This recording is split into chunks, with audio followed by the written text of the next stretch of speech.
try to quantify the NFL the way we do other sports, the NBA is literally the only sport you can do the ring shit. Ooh. It's the only sport, and I'm gonna tell you why. Yeah, because there's only 12 players on an NBA team, so one player really can impact the team in that way. And 5 on the floor at a time. 5 on the floor at a time. You can't do that in the NFL. In the NFL, you can be as great as Cam Newton was, and don't have the parts around you. So you trying to tell me Barry Sanders isn't the greatest running back of all time because he never won a ring? So this is... He's not? Okay, well, let's... What? Okay, wait, let's have this conversation. I think this is really interesting. Does that then diminish the greatness of winning championships in football? No, it doesn't diminish it. Jalen Hurts has been to 2 Super Bowls, almost won one, won the second. I think Jalen's Why great. is he not a top 10 quarterback? I think Jalen's great. I didn't hear Cam's argument. You mean top 10 of all time? I don't know. That's what I'm saying. I don't know. He was the current list. He's not on the top 10 list. Of the current quarterbacks in the league? Somebody dropped it. Who the fuck would say he's not top 10 He's definitely top 10 current.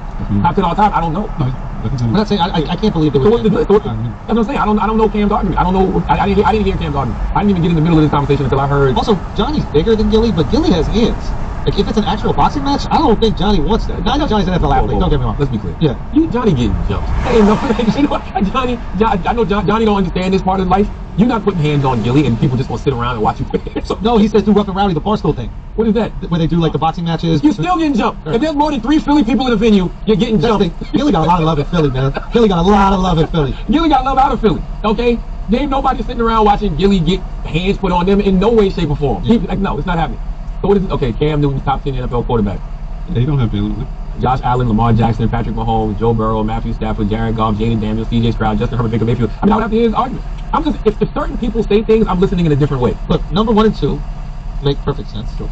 I can't believe Patrick is 3. I can't believe Patrick is 3 either behind Lamar and Josh. Patrick is still number 1 to me. I don't think the top 4 are that disputable. Maybe the order, but I don't think the top 4 are that crazy. Right? I agree. He got Jaden Daniels over there, over. But I can't believe you're not going to put the guy who went to the Super Bowl once, won it the second time, in the top 10. Maybe that's a mistake, bro. That could just be a mistake. Well, it's part of it. You can even argue that. Jalen would be. If I was willing, Jalen Hurts would be in my top 5. Yeah, I think that's fair. I think Matt Stafford's a beast, though. That's the one thing right there. But he's going to leave long. He's got more stats. But also, you could put Jalen in front of Joe Burrow. I got Jalen in front of. Joe hasn't taken you to a Super Bowl yet. I mean, Jalen's not a classic passer, but especially. But he gets it done. I think it's a lead. He gets it done. Like, I don't know. I would have to get Cam argument, but I know one thing. I don't think we said people can't front on Cam Newton just because he don't got a ring. By the way, have you ever met Cam Newton? He's like Diddy's assistant. His outfits are great. Have you ever met Cam Newton? Nah, but impressive stature.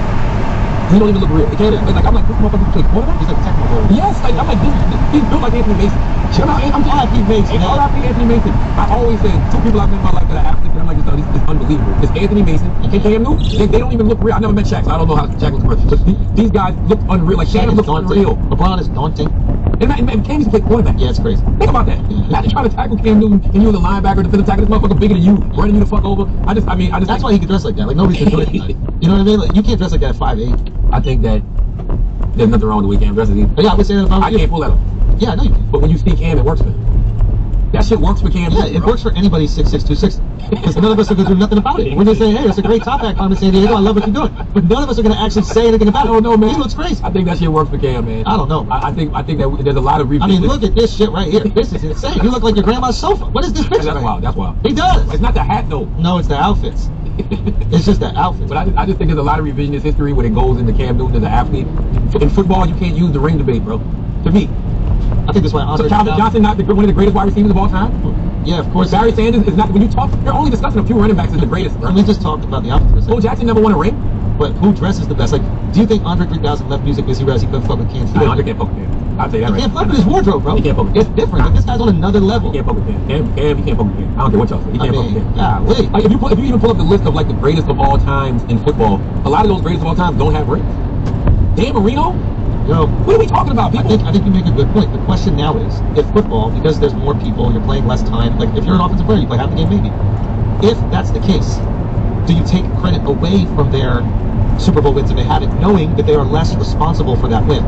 I.e., are Jordan's 6 NBA victories more impressive than Tom Brady's 7? Because you can argue that he's only played half the game. Yes.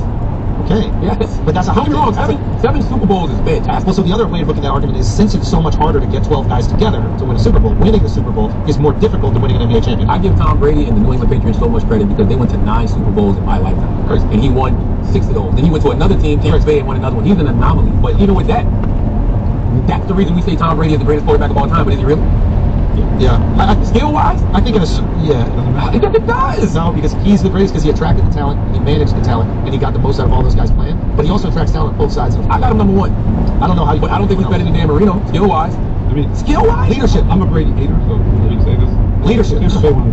It's certified. It's like Belichick is coaching. What high school is this girl go?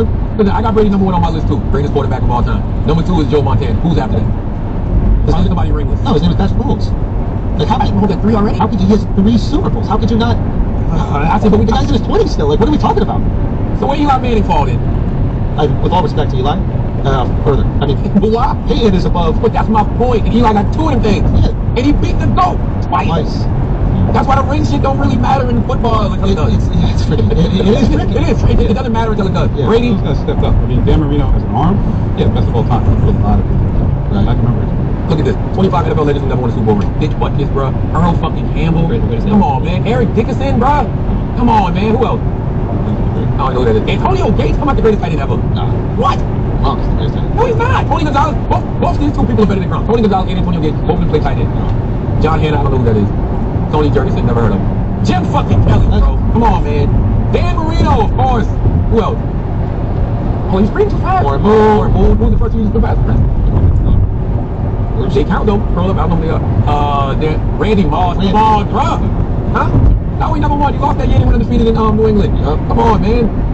Anthony Munoz, Merlin Olsen, Alan Page, Phillip Rivers. He's not Phillip Rivers. No.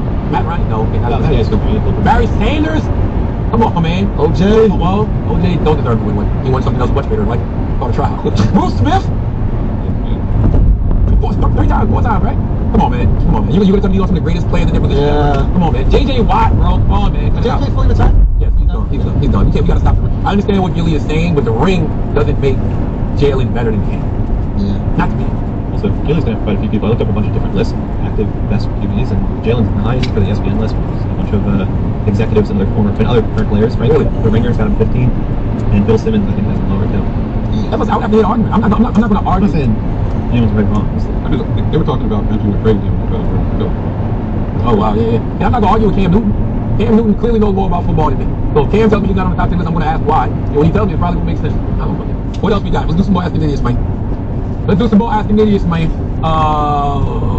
J.O. Fusion Nate said, what was your first job? What was your first job, Schultz? First job. I was a delivery boy. A delivery boy for a grocery store, delivery boy for a liquor and wine store, and then a delivery boy for a pizza shop. Oh, Those are my first real. I mean, I got good little jobs and shit for just about. That's what happened at Pizza. Wait, why? Isn't there a girl there? Oh yeah, my friend's older sister would just sit on my lap, and get my erections. She was older. You were delivering a lot of stuff. Oh my god, she would sit on my lap and flip my dick up to my belly, and then she would just give me erections. really? Yeah, I don't know. And that was probably at a time where that was inappropriate for her to do.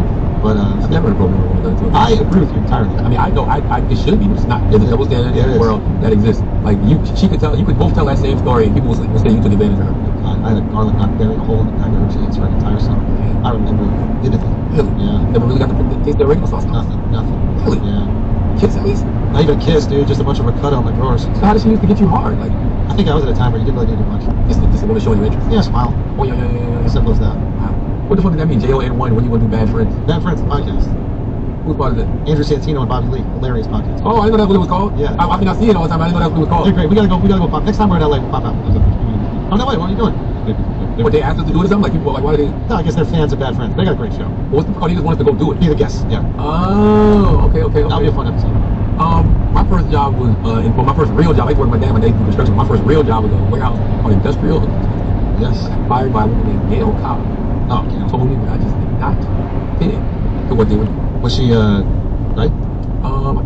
They had us in the back, like, knocking weeds down. So, like, this one dude I used to work with used to bring weed, and we'd be back there smoking, and they had, like, this, it was like a flatbed. It was like a piece of a flatbed back there that was on the stage. Yeah. We all get high, and I go on the stage and start just making everybody laugh. Really? Yeah. Gail called me one time. And then she fired you immediately?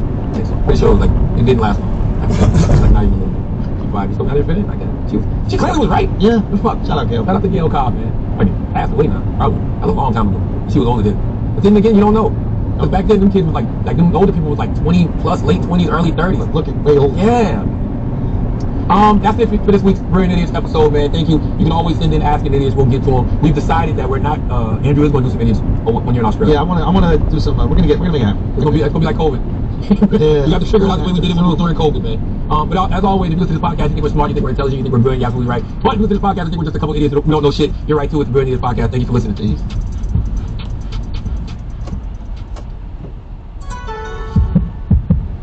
Living with a rare autoimmune condition comes with challenges, but also incredible strength, especially for those living with conditions like myasthenia gravis, or MG, and chronic inflammatory demyelinating polyneuropathy, otherwise known as CIDP. Finding empowerment in the community is critical. Untold Stories, Life with a Severe Autoimmune Condition, a Ruby Studio production, in partnership with Argenix, explores people discovering strength in the most unexpected places. Listen to Untold Stories on the iHeartRadio app, Apple Podcasts, or wherever you get your podcasts. Banking with Capital One helps you keep more money in your wallet, with no fees or minimums on checking accounts and no overdraft fees. The reason that I chose this select is because it's just... Hey, and welcome to the podcast. I'm Josh Clark. There's Charles W. Chuck Bryant. There's Jerry over there. And now whatever chipperness you might hear in my voice can decline from here on out. Yeah, man, this is another one of those that's tough topic. It's not going to be loaded with jokes. No. I can't think of a single one. And anytime like I started, you'd be like, oh, maybe we should come up with jokes. No. It's not like we do that anyway. Right. It's like this would be a good place for a joke. Let me get our writers on it. Insert joke here in brackets. Yes, obviously, I mean, if you saw the title about rape kits, hopefully that is the trigger warning you need, but we might as well just say it out loud. Trigger warning for this one. That's all we need to say, I think, right? Pretty much. I mean, we're talking about rape, sexual assault in general, and specifically, I want to say, Chuck, I had on the list for a really long time rape as a topic itself. I think it definitely deserves it. But I've just been kind of walking past it every time I go down the list, you know? Right. I think it's due, especially after this one. Yeah. But it's almost like we needed to do this one first, or else it wouldn't be stuff you should know. Right. If we didn't do something tangential to a bigger topic. Sure. Right. So we'll do that eventually. Yeah, and also this comes out, this is one of those happenstance things. As I was researching and reading this stuff, I was like, oh, you know what, we should check and see when Sexual Assault Awareness Month is. And it turned out it's April. And it turned out that April 2nd, the day that this drops, is Day of Action.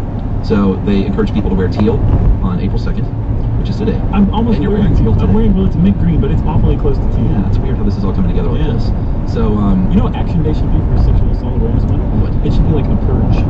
like the Purge. Yeah, that's what it should I be. haven't seen the movie, but We're going through the avatars of Vishnu, why they matter, and what they mean to the people of the Hindu faith and philosophy background. Vishnu, known as the preserver, bringing the universe into being when chaos threatens it. Vishnu doesn't just fix it from afar, he steps down into the world, he takes form, and he walks among the human people. Vishnu can show up in countless ways, but there are 10 main ones. So today we're going to go through these 10 phases of transformation, and we're going to meet a fish that saves all knowledge from drowning, a tortoise that holds up a mountain, a half-man, half-lion that tears apart a tyrant, all sorts of stuff that we will get into. We will sit beneath the Bodhi tree with the Buddha and glimpse the rider on a white horse. One day we set the world. All that and more. So buckle up.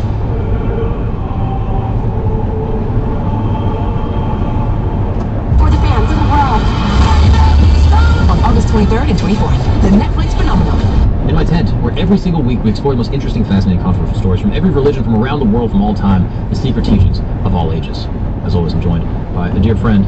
Who do we have today? Oh, Christos. How are you? What's up? All right. Come on, dude. We don't have time to be just listening to you go on and on about your trip to Greece, okay? Some of us were here working nonstop, killing ourselves, going off, right?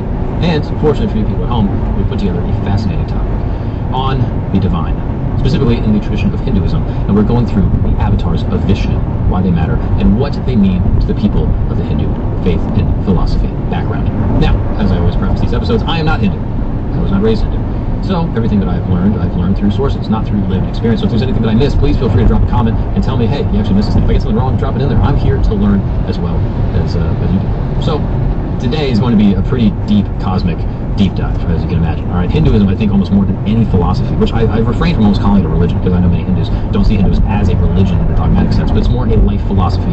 And of them, it is one of the more like cosmic, like esoteric, which I find fascinating. And we're going to be diving through to look at these stories that have been shaping spiritual thought throughout, you know, the Hindu background, as well as, you know, just the continent of India for a millennia, basically. It is a foundational narrative that we're going to be exploring today from Hinduism. And this is, you know, kicking off this incredible image of Vishnu, known as the preserver, the just, serene deity. And there is sort of this endless ocean stretching beyond what is even conceivable of this great blue god resting in the coiled, many-headed serpent, Ananta. Yes, this is, again, we're going to get out there. If you're not raised Hindu, this is going to be a lot of new information, so buckle up, all right? As you can see from this image, this is Vishnu. preserve, dreaming the universe into being. And it's quite the picture. And here's where things get really profound for, when that dream starts to wobble, when chaos threatens it. Vishnu doesn't just fix it from afar. He steps down into the world, he takes form, and he walks among the human people. You think of, God becoming Christ and actually descending into earth. Hindus have a similar idea, known as avatars, all right? That is what they call these divine interventions. This term avatar quite literally means descent. And Vishnu can show up in countless ways, but there are 10 main ones. And these are what Hindus call Dashavatara, and they pop up at these critical moments in cosmic time. Each one has a fascinating story, and they have captivated people for ages. So today we're going to go through these 10 phases of transformation, and we're going to meet a fish that saves all knowledge from drowning, a tortoise that holds up a mountain, a boar that rescues Earth, and a half man, half lion that tears apart a tyrant, all sorts of stuff that we will get into. We will sit beneath the Bodhi tree with the Buddha and glimpse the rider on a white horse who will one day reset the world, all that and more. So for millions of people around the world, these stories are living reminders that when darkness falls, the light will find a way. And we're going to see how these ancient tales still speak to many Hindus around the world to this day. So let's go back to the beginning. And when I say the beginning, I mean the literal beginning. The beginning of everything, of time itself.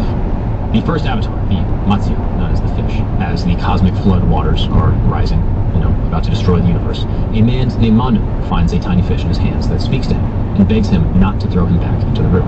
Moved by this compassion, Manu takes it home and puts it in a pot. But something extraordinary happens. The fish starts to grow rapidly, from pot to pond to lake to ocean, and then the fish reveals its true nature.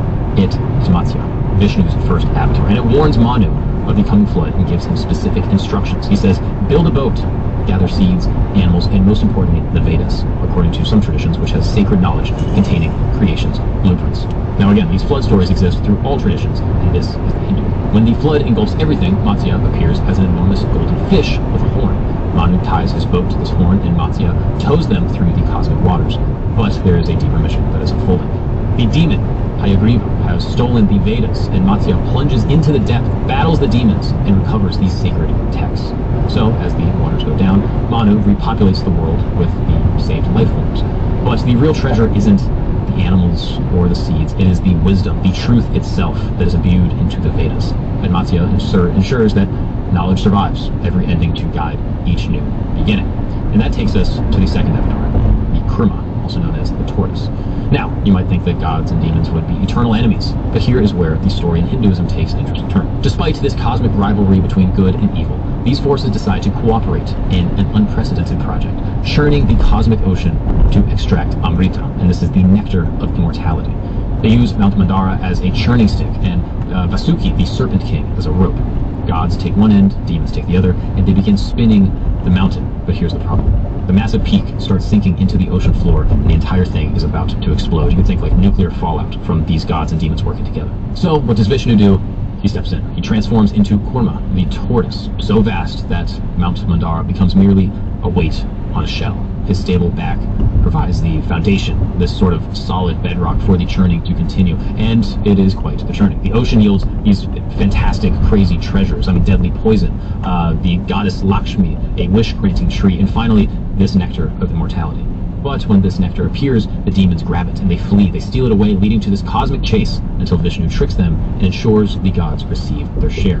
Kurma teaches us something profound about cooperation and stability, and basically that in any great endeavor, there must be something solid to stand on. The tortoise provides this foundation without seeking glory, simply holding steady while others do the dramatic work above. When I hear this story, I think of so many of the ancient traditions that picture like Earth being on the back of a tortoise, something stable, being able to cut through the water. There's very many like folk traditions. I think Hawaiian tradition has versions of this, and I wonder if it is inspired by this very story. But this cosmic drama is not over, and that brings us to the third avatar. This is called Varaha, also known as the boar. The demon, Hiranyaksha, commits what might be called the ultimate crime. So he drags the earth itself into the primordial waters at the bottom of this cosmic ocean. The earth goddess, Bhudevi, cries out as she's pulled into this crushing darkness, while all life as we know it is facing extinction. What does Vishnu do? Responds, both practically and perfectly. He becomes Varaha, this colossal boar with tusks that can rip through the cosmic reality as we know it. And the form makes complete sense. Boars root through the mud, and they're not afraid to get dirty, and they're able to dig, and they can fight in messy environments, and Varaha does exactly that. Vishnu, as Varaha dives into the cosmic ocean's depths, where he finds this demon standing over the earth like a conqueror, and the two engage in this massive epic battle. Some say it rages for thousands of years, and the demon's weapons are clashing against the boar's might, and they are shaking the entire cosmos. And this isn't just physical combat.